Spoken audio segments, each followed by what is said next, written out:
વિગતવાર સમાચાર પર નજર કરીએ તો શેખ હસીનાના રાજીનામા બાદ અને તેમને દેશ છોડ્યા બાદ બાંગ્લાદેશમાં સ્થિતિ વિકરાળ બની છે। તખ્તા પલટ વચ્ચે બાંગ્લાદેશમાં ઠેર ઠેર હિંસાની જ્વાળામુખી ફાટી નીકળી છે, જેમાં અનેક લોકોના મોત થયા છે તો હજારોની સંખ્યામાં લોકો ઘાયલ થયા છે।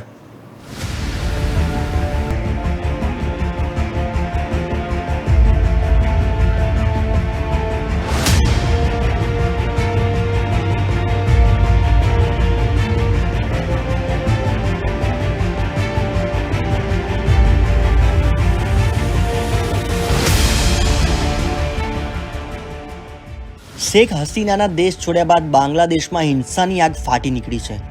બાંગ્લાદેશમાં થયેલી હિંસામાં અત્યાર સુધી 100 લોકોના મોત થયા છે। તખ્તા પલટ વચ્ચે શેખ હસીનાના દેશ છોડ્યા બાદ સોમવારે રાત્રે બાંગ્લાદેશની સ્થિતિ તંગદિલીમાં ફેલાઈ ગઈ। અનેક જગ્યાએ આગચંપીની ઘટનાઓ સામે આવી તો અનેક નેતાઓ, અધિકારીઓ અને સંસ્થાનો પર હુમલાની ઘટનાઓ પણ સામે આવી। શેખ હસીનાએ પદ પરથી રાજીનામું આપ્યા બાદ તેમજ તેમને દેશ છોડ્યા બાદ બાંગ્લાદેશમાં ફાટેલી હિંસા હજુ સુધી રોકાઈ ન હતી। છેલ્લા 24 કલાક દરમિયાન બાંગ્લાદેશમાં થયેલી હિંસક ઘટનાઓમાં અત્યાર સુધી 100 લોકોના મોત થયા છે।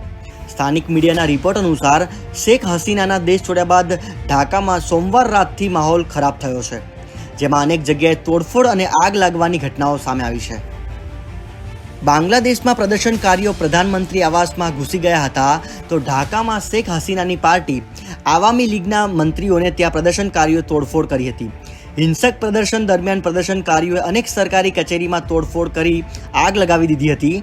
એક રિપોર્ટ મુજબ 16 જુલાઈથી અત્યાર સુધીમાં બાંગ્લાદેશમાં અંદાજે 500 લોકોની હત્યા થઈ ચૂકી છે, જેમાં મોટા ભાગના લોકોની ગોળી મારીને હત્યા કરવામાં આવી છે।